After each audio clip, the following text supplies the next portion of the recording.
BJP के प्रदेश अध्यक्ष मदन कौशिक भी लगातार 5वीं बार हरिद्वार सीट से विधायक चुने गए हैं और उन्होंने अपनी और पार्टी की जीत को पीएम मोदी की जीत बताया और कहा कि जनता ने उन पर भरोसा किया। बीजेपी ने वो मिथक तोड़ा है कि यहाँ पर कोई गवर्नमेंट रिपीट मैं आज प्रदेश की जनता को हृदय से बधाई देता हूँ। मोदी जी के मार्गदर्शन में जो मोदी जी के प्रति विश्वास था, मैंने पहले ही कहा था, उस विश्वास को आज जनता ने सिद्ध किया है और एक प्रचंड बहुमत दिया है। निश्चित रूप से इसके लिए मैं जनता को हृदय से नमन करता हूं। सर, हरीश रावत जो कांग्रेस के कैंपेन के मुखिया थे, वो 14,000 वोटों से अपनी सीट हार गए। वो पहले ही तय था, हमने कहा था वो हारेंगे। सर, कब तक आप लोग विधानमंडल दल की मीटिंग बुलाने वाले? वो बैठ के तय करेंगे, बैठ के तय। कांग्रेस के प्रदेश अध्यक्ष गणेश गोदियाल भी श्रीनगर में अपना चुनाव धन सिंह रावत के हाथों हार गए।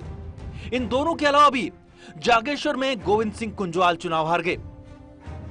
थराली में जीतराम को भी हार मिली। मैंगलोर में काजी निजामुद्दीन हार गए। लेंसडॉन में हरक सिंह की बहू अनुकृति गोसाई रावत भी हार गई। रानीखेत सीट पर करण माहरा चुनाव हार गए। कोटद्वार में सुरेंद्र सिंह नेगी भी हारे। पिथौरागढ़ में चंद्रा पंत भी चुनाव हार गई।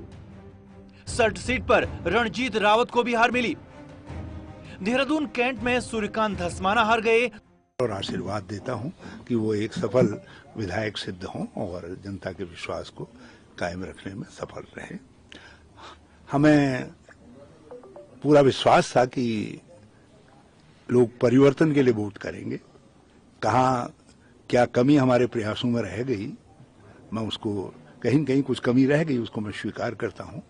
और कैंपेन कमेटी के चेयरमैन के तौर पर, क्योंकि मेरी अगुवाई में चुनाव लड़ा गया, तो मैं जो हार हुई है उसकी पूरी जिम्मेदारी लेता हूं। और हमारे लोगों ने बहुत अच्छा काम किया, कांग्रेस जनों ने बहुत अच्छा काम किया।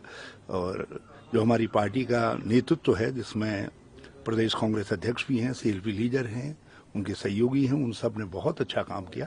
मैं उन सबको बहुत बधाई देता हूं।